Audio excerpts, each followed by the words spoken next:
ప్రతి కుటుంబానికి ఏ కులమైనా డబ్బున్నా లేకపోయినా నా పిల్లలు బాగుపడాలన్న కోరిక లేని కుటుంబం ఈ దేశంలో లేదు. చాలా పెద్ద సమస్య. 28 కోట్ల మంది పిల్లలు ఉన్నారు వాళ్ళ స్కూళ్ళలో. కాబట్టి మనం విద్య అంటే డిగ్రీ కాగితం కాదు, 4 తీసుకోవడం కూడా పనికిరాదు. విద్య అంటే సర్టిఫికేట్ కాదు. విద్య అంటే మేధస్సు ఏ మేరకు వికసించింది. తుత్తి విద్య వల్ల మనం కుల వ్యవస్థ కొనసాగుతుంది, పుట్టుకతో వచ్చిన అసమానతలు పేదరికం కొనసాగుతున్నాయి, దేశ అభివృద్ధి కుంటుపడుతుంది.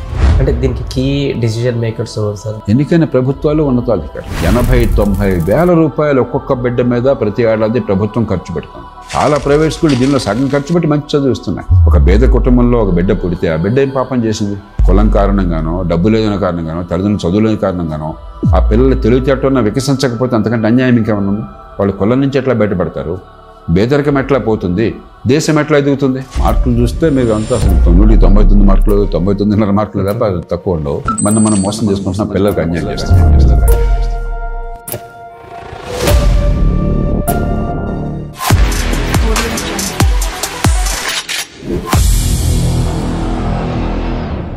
నిన్న మా పాపని స్కూల్లో జాయిన్ చేద్దామని వెళ్ళనుంది సార్. సో అక్కడ వాళ్ళ ఫీ స్ట్రక్చర్ ప్లస్ సిలబస్ ఇవన్నీ ఎక్స్ప్లెయిన్ చేస్తున్నారు. అయితే దాంట్లో కొన్ని పాయింట్స్ చెప్పారనమాట, నాకు చాలా రియలైజేషన్ చేశాయి.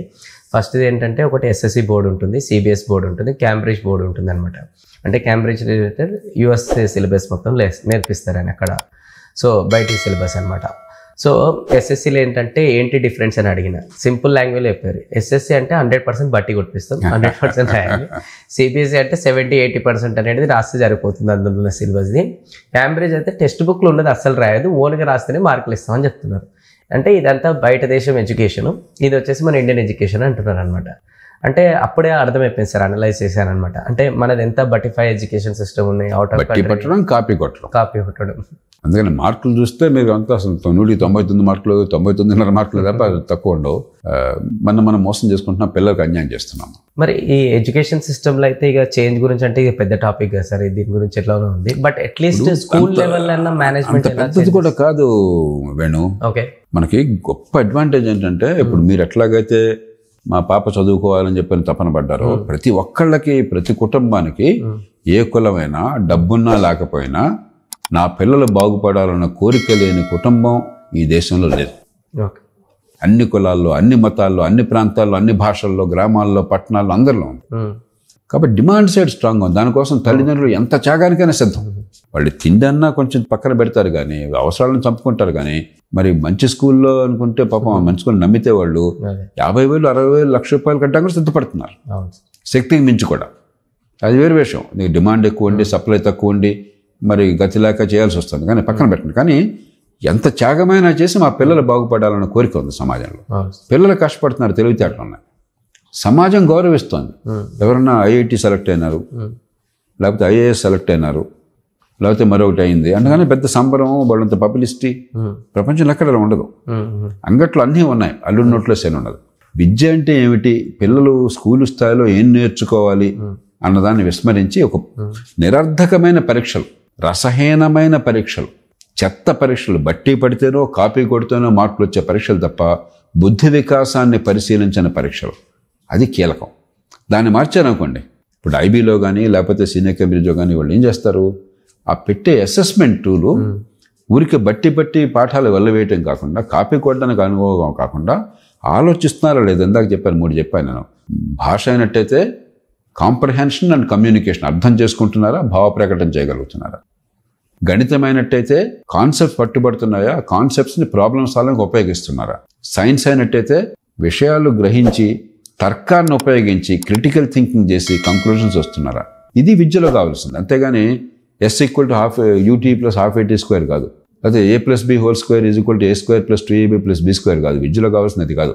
విద్యలో ఈ 3 కావాలి. అదే మీరు పరీక్ష ప్రమాణంగా పెట్టారనుకోండి, ఇది కొలమానం ఉంది, ఇది కొలుస్తున్నారు, ఇది కావాలి, ఇది నేర్చుకోవాలి మనకు అర్థమైంది అనుకోండి, ఎట్లా కొట్ల తల్లిదండ్రులు, పిల్లలు, టీచర్లు తంటాలు పడతారు.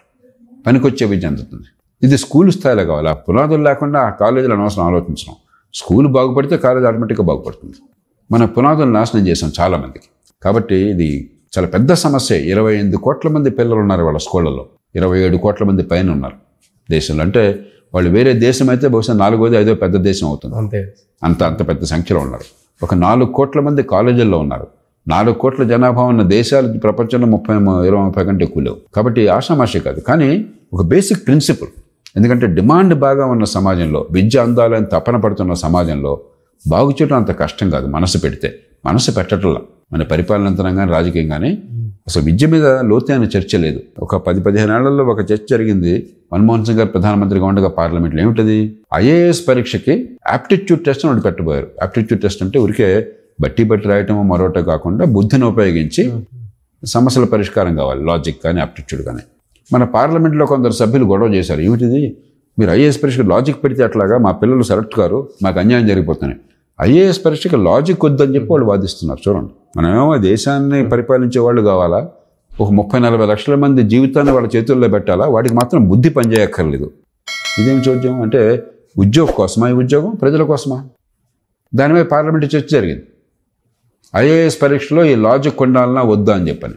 చివరికి మన్మోహన్ సింగ్ గారు ఈ పరీక్ష ఉంచుతాము, తీసేయద్దు, కాకపోతే పరీక్షకి మార్కులు కలవు, మెరిట్కి ఊరికే క్వాలిఫైయింగ్ పాస్ మార్కులు అని చెప్పి ఆ రకమైన నిర్ణయం చేశారు. సిగ్గుపడాలి మనం. ఎకానమిస్ట్ పత్రిక బ్రిటన్ నుంచి వస్తుంది, గొప్ప పత్రిక. వాళ్ళు రాశారు, భారతదేశంలో విద్యా ప్రమాణాలు నాశనం అయిపోయినాయి అంటే అక్కడ రాజకీయ నాయకుల పరిష్కారం ఏమిటి? విద్యా ప్రమాణాలు పెంచడం కాదు, ఐఏఎస్ పరీక్ష ప్రమాణాలు తగ్గించడం. ఇది చేశారని రాశారు వాళ్ళు. కాబట్టి మనం విద్య అంటే డిగ్రీ కాగితం కాదు, 4 గీసుకోవడం కూడా పనికిరాదు. విద్య అంటే సర్టిఫికేట్ కాదు. విద్య అంటే మేధస్సు ఏ మేరకు వికసించింది, ఏ రంగాల్లో ఎలా వికసించాలి, అది అర్థం చేసుకుని దాన్ని కొలవటం మొదలెడితే ఎట్లా కొట్లా మన పిల్లలు, తల్లిదండ్రులు, టీచర్లు, మేనేజ్మెంట్లు ఎలాగోలా వాళ్ళకి విద్యను ఏర్పాటు చేస్తారు. కాబట్టి ఇది చాలా పెద్ద సమస్య. బహుశా నా దృష్టిలో ఈ దేశంలో అత్యంత కీలకమైన సమస్య. ఒక పేద కుటుంబంలో ఒక బిడ్డ పుడితే ఆ బిడ్డ ఏం పాపం చేసింది? కులం కారణంగానో, డబ్బు లేదన్న కారణంగానో, తల్లిదండ్రులు చదువు లేని కారణంగానో ఆ పిల్లలు తెలివితేటన్న వికసించకపోతే అంతకంటే అన్యాయం ఇంకేమన్నా ఉందా? వాళ్ళు కులం నుంచి ఎట్లా బయటపడతారు? పేదరికం ఎట్లా పోతుంది? దేశం ఎట్లా ఎదుగుతుంది? ఈ 3 సాధ్యం కాదు విద్య లేకుండా. కాబట్టి ఉత్తుత్తి విద్య వల్ల మనం కుల వ్యవస్థ కొనసాగుతుంది, పుట్టుకతో వచ్చిన అసమానతలు, పేదరికం కొనసాగుతున్నాయి, దేశ అభివృద్ధి కుంటుపడుతోంది. గట్టిగా ప్రయత్నం చేస్తే 4-5 ఏళ్లలో సమూలంగా, ముఖ్యంగా స్కూల్ స్థాయిలో మార్చొచ్చు. ఒకసారి పునాదులు మారిస్తే మిగతా అంతా మారిపోతుంది. అంటే దీనికి కీ డిసిజన్ మేకర్స్ ఎవరు సార్ దీనిపైన? ఎన్నికైన ప్రభుత్వాలు, ఉన్నతాధికారులు. దీనికి పెద్ద చట్టాలు కూడా మార్చక్కర్లేదు, మనసు ఉండాలి. మనం ఏంటి, టీచర్లు ఇంకా కొత్తగా పెట్టాం అంటే ఎడ్యుకేషన్ ఎందుకు? టీచర్ల ఎంప్లాయ్మెంట్ కోసం. బిల్డింగ్లకు బాగా కట్టండి, బిల్డింగ్ వద్దాను అంట్లో, కానీ బిల్డింగ్ కడితే విద్య రాదు.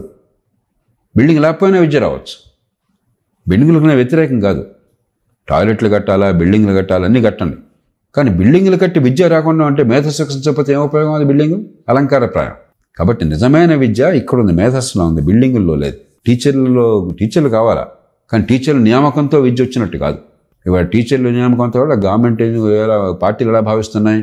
ఎంప్లాయ్మెంట్ ప్రోగ్రాంగా భావిస్తున్నాయి. పిల్లలు బాగుపడడం కోసం కాదు, వాళ్ళ మేధస్సు వికసించడం కోసం కాదు, విద్య పిల్లల కోసం కాదు, జీతాలు ఇవ్వడం కోసంగా ఉంది. టీచర్లు గొప్పవాళ్ళు ఉన్నారు, ఇప్పటికి కూడా టీచర్లు చాలా సమర్థులు, మనసున్న వాళ్ళు, పిల్లలకు పాఠాలు చెప్పాలి, వాళ్ళని పెంచాలి, ఆలోచన పెంచాలని కోరుకుని ఉన్నారు. వాళ్ళకి ప్రోత్సాహం లేదు, గుర్రం గాడిద ఒకటి అయిపోయింది. కాబట్టి చాలా తేలిగ్గా మార్చవచ్చు. ఎందుకంటే 80-90 వేల రూపాయలు ఒక్కొక్క బిడ్డ మీద ప్రతి ఏడాది ప్రభుత్వం ఖర్చు పెడుతుంది. 80-90 వేల రూపాయలు, ₹1,00,000 దాకా వెళ్తుంది కొన్ని ప్రాంతాల్లో, దేశంలో. అంతకంటే ఎక్కువ ఖర్చు అక్కర్లా. ఈ ఖర్చు కూడా ఎక్కువ. చాలా ప్రైవేట్ స్కూళ్ళు దీనిలో సగం ఖర్చు పెట్టి మంచి చదివిస్తున్నాయి. కాబట్టి డబ్బు ఖర్చు కాదు, మన తపన ఉండాలి, ఎలా మార్చాలనేది లోతు ఉండాలి మనకి.